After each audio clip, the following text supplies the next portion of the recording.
A hall full of powerful people fell silent when the bride slowly stood up to speak. Cameras flashed. Crystal glasses sparkled under golden lights. Everyone expected a sweet thank you speech from the quiet girl who had married into one of the richest families in Chicago. But what they did not know is that every smile she had shown tonight was hiding years of humiliation. Minutes earlier, the groom's mother had whispered words so cruel that the entire table laughed. They thought she would stay silent like she always had. They thought the poor girl from Chicago's South Side would never dare fight back. But when she stepped toward the microphone, something changed in her eyes. Calm, fearless, powerful. And the moment she opened her mouth, the entire hall realized they had made the biggest mistake of their lives. The city of Chicago had taught Aria Vance two things about life. First, nothing is ever handed to you. Second, the world respects only those who refuse to break. Aria grew up on the south side of Chicago in a tiny apartment where the windows rattled every winter and the heater worked only when it felt generous. Her mother worked double shifts at a hospital cleaning floors, while her father had disappeared before she could even remember his face. But even in that small apartment filled with old furniture and unpaid bills, Aria grew up with something many rich people never had: pride. Her mother used to tell her every night that strength is not measured by money, but by the courage to stand tall when the world tries to push you down. Aria carried those words like armor as she grew older. She studied harder than everyone in school. She worked after classes at a grocery store. She refused to let her circumstances decide her future. Teachers noticed her determination. By the time she graduated high school, she had earned a scholarship to one of the best universities in Illinois. That was the moment her life began to change. University life opened doors she had never imagined. Beautiful campuses, wealthy students, expensive cars filling the parking lots. For the first time, Aria felt the sharp difference between her world and theirs. But she never allowed it to intimidate her. She walked through those halls with the quiet confidence of someone who had already survived harder battles. It was during her second year that she met Ethan Calloway. Ethan came from one of the richest families in Chicago. The Callaways owned real estate companies, luxury hotels, and half the skyline seemed to carry their influence. Ethan, however, was different from the arrogant rich boys Aria had learned to avoid. He was calm, thoughtful, and strangely drawn to her independence. Their first conversation happened in the university library when Ethan noticed her studying late at night while most students were partying. He asked why she worked so hard. Aria simply answered, "Because nobody will rescue me if I fail." That honesty fascinated him. Weeks turned into months, and their friendship slowly grew into something deeper. Ethan admired Aria's strength and ambition. Aria admired his kindness and the fact that he never treated her like she was beneath him. But love between two people from completely different worlds is never simple. When Ethan finally told his parents about Aria, the reaction was exactly what she expected. Cold silence followed by quiet disapproval. His mother, Victoria Calloway, was a woman who believed wealth was the ultimate measure of worth. She had spent decades building a social empire among Chicago's elite. The idea that her son wanted to marry a girl from the South Side felt like an insult to her carefully constructed reputation. At first, the disapproval was subtle. Invitations that never arrived. Polite smiles that never reached the eyes. Conversations that stopped the moment Aria entered the room. But as the relationship became serious, the cruelty grew sharper. Victoria began making comments disguised as jokes during family dinners. She would ask Aria whether she was comfortable using expensive silverware. She would suggest that people from her background might struggle adjusting to high society. Every word carried the same hidden message: "You do not belong here." Aria endured it with remarkable patience. She loved Ethan, and she understood the pressure he faced between his family and his heart. Ethan often apologized for his mother's behavior, but he still believed that eventually she would accept Aria. He believed kindness would soften her prejudice. Aria wanted to believe that too. For 2 years, she stood quietly beside him, attending family events where she felt like a guest who had overstayed her welcome. She listened to whispers behind her back. She watched people measure her clothes, her accent, her past as if they were examining a cheap imitation of something real. But she refused to give them the satisfaction of seeing her hurt. During this time, Aria built her own career. She graduated with honors and began working at a Chicago technology startup. Her intelligence and work ethic quickly made her one of the company's most valuable strategists. Within 2 years, she was leading major projects and earning more respect in the business world than many of the wealthy heirs who had once looked down on her. But the Calloway family never bothered to notice her achievements. To them, she remained the same poor girl who had somehow captured their son. The tension reached its peak the night Ethan proposed. He chose the rooftop of a skyscraper overlooking the glowing Chicago skyline. Wind moved gently through Aria's hair as he knelt down with a diamond ring that reflected the city lights. His voice trembled slightly when he asked her to marry him.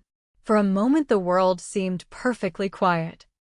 Aria remembered every sacrifice her mother had made, every sleepless night, studying, every insult she had swallowed from his family. Yet standing there, she realized she loved Ethan enough to believe in a future together. She said yes. The engagement, however, ignited a storm inside the Calloway mansion. Victoria's anger was no longer hidden behind polite smiles. She openly criticized the decision during family gatherings.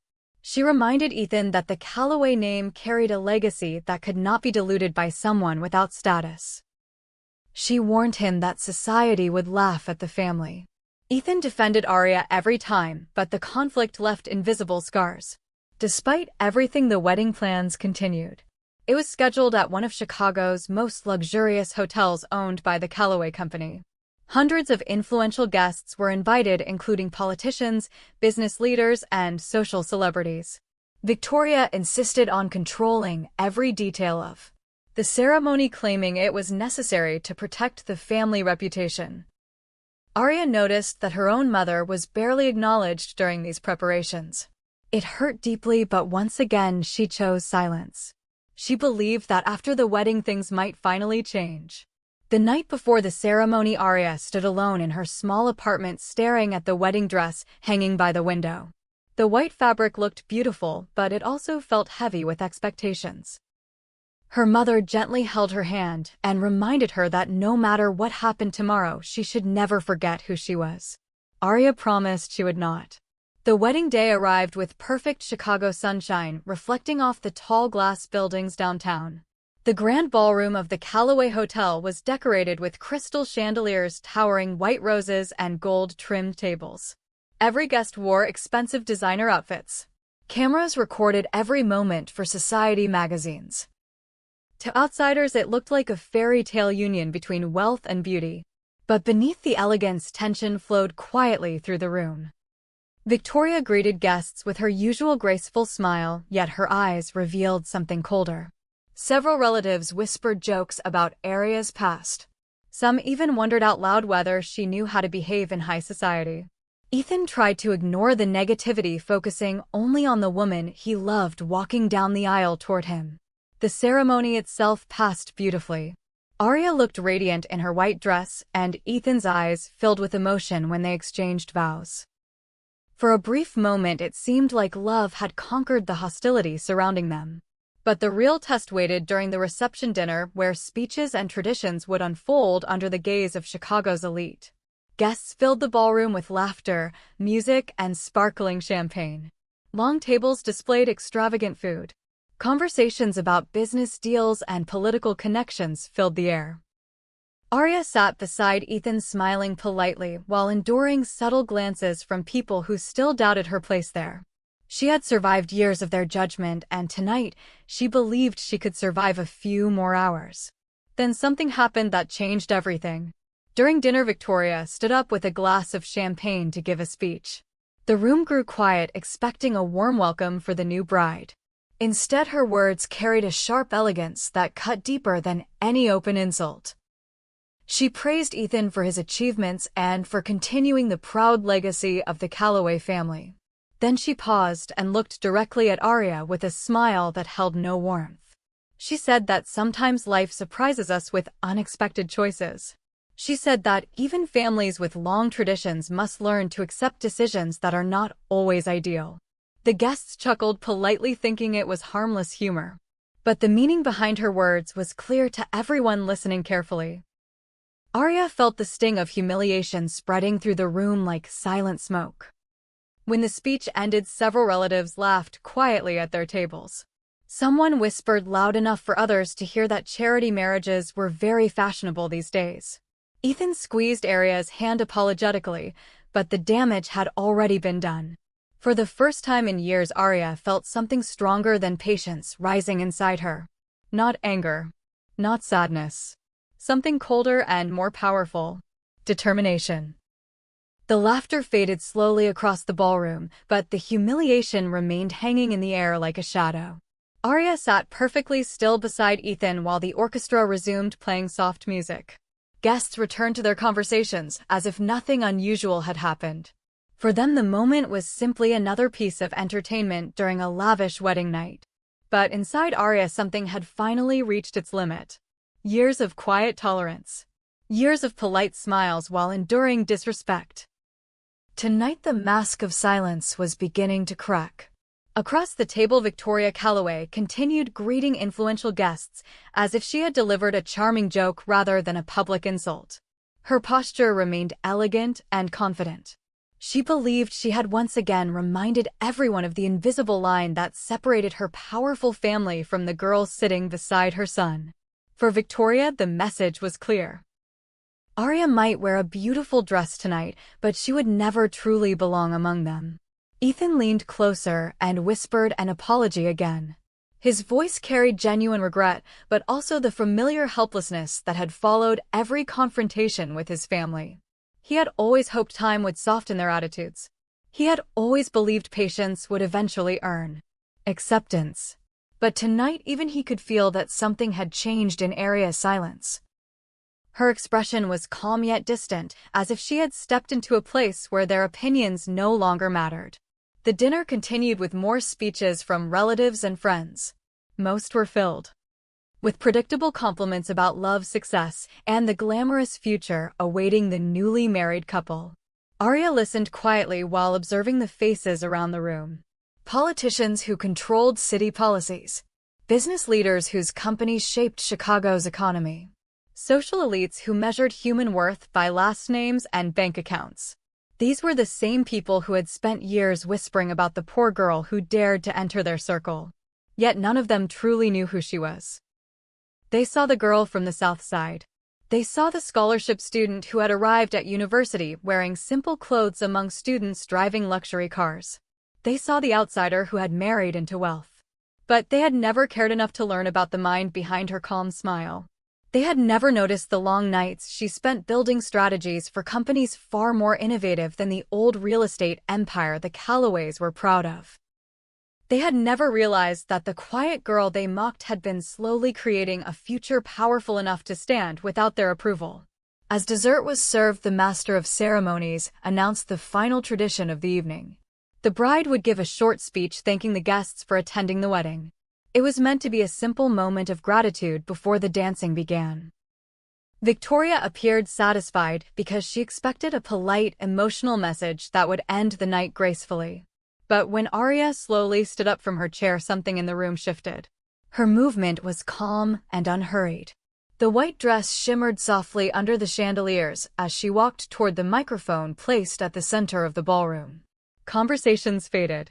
Glasses paused halfway to lips. Everyone expected gentle words from the young bride. Ethan watched her with curiosity mixed with concern. He had never seen that particular expression in her eyes before. It was not anger. It was clear. Aria reached the microphone and looked across the enormous hall filled with Chicago's most powerful figures. For a few seconds, she said nothing. Silence spread like a ripple until even the orchestra stopped playing. Then she began speaking. Her voice was steady and clear, echoing through the grand ballroom. She thanked the guests for attending the celebration and acknowledged the beauty of the evening. The words sounded exactly like the polite speech everyone expected. Several people smiled in relief, believing the tension from earlier had been forgotten. But then her tone slowly changed. She spoke about Chicago and how the city was built by people who refused to surrender when life pushed them down. She described growing up in a small apartment where success was never guaranteed and dignity was the only wealth her family possessed. Some guests shifted uncomfortably in their seats because the story felt unfamiliar in a room used to privilege. Aria continued speaking, calmly explaining that she had spent years learning something very important about power. True strength does not come from inheritance or social status. It comes from resilience.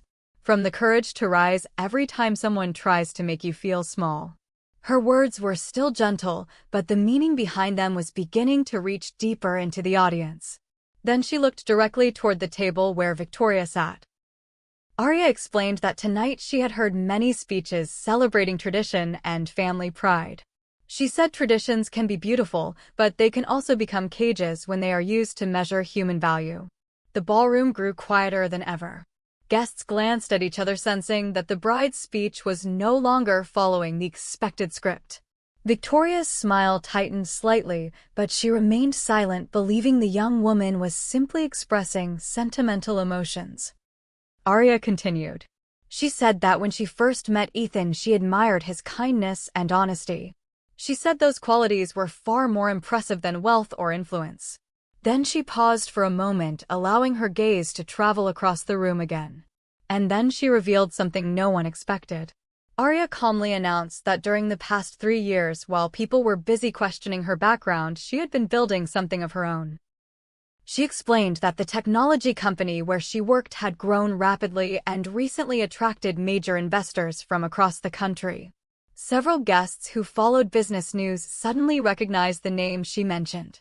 She revealed that she was not only a strategist at the company. She was the co-founder. Whispers erupted across the ballroom as people realized the scale of what she was saying. The startup she described had recently been valued at hundreds of millions of dollars after securing international partnerships. Many of the investors sitting in the room had heard about that company during business conferences. Aria allowed the murmurs to settle before continuing. She explained that next month the company would officially announce its expansion into real estate technology, including smart property systems that were already attracting contracts from major cities. A few influential guests exchanged shocked glances because the industry she described directly overlapped with the Calloway family's traditional business empire. Then Aria calmly added one final revelation. Her company had just finalized an agreement to acquire several aging hotel properties across Chicago to transform them into advanced technology integrated spaces. One of those properties was owned by the Calloway Corporation. The room exploded with stunned reactions. Business leaders began whispering urgently. Some quickly checked their phones, verifying the information. Victoria's confident posture froze as the implications reached her mind. Aria had not only built her own success. She had built influence powerful enough to reshape the very industry the Calloways believed they dominated. Aria then looked directly at Victoria again. Her voice remained calm, but every word carried quiet authority. She said that respect should never depend on where someone starts in life. It should depend on who they become through determination and integrity. She explained that tonight she did not stand there as a poor girl who had married into wealth. She stood there as a woman who had created her own future. The final part of her speech was simple but unforgettable. Aria thanked the Calloway family for teaching her an unexpected lesson through years of doubt and judgment. Their disbelief had fueled her determination to prove that dignity cannot be measured by last names or bank accounts. Then she placed the microphone down gently. For several seconds, the ballroom remained completely silent. No laughter. No whispers. Only the quiet sound of hundreds of people realizing they had witnessed something extraordinary. Then applause began slowly from one corner of the room where a group of investors stood up in admiration. The sound spread quickly through the hall until nearly everyone was clapping with genuine respect. Everyone except Victoria Calloway. She remained seated, staring at the woman she had spent years belittling. The proud empire she had guarded so fiercely now felt fragile compared to the quiet power standing at the center of the room. Ethan walked toward Aria with astonishment and pride shining in his eyes. He realized at that moment that the woman he loved had never needed acceptance from his family. She had already built a destiny far greater than their approval. The wedding celebration eventually continued, but the atmosphere had completely changed. Conversations no longer focused on Aria's background. Instead, they revolved around her achievements and the future influence of her company. By the end of the night, the same people who once doubted her were approaching with admiration and respect. Victoria, however, never spoke another word during the reception, because the quiet girl she had tried to humiliate had just delivered a speech that shattered years of arrogance in a single moment. And in the heart of Chicago, the story of that wedding night would soon spread as a reminder that true power does not shout.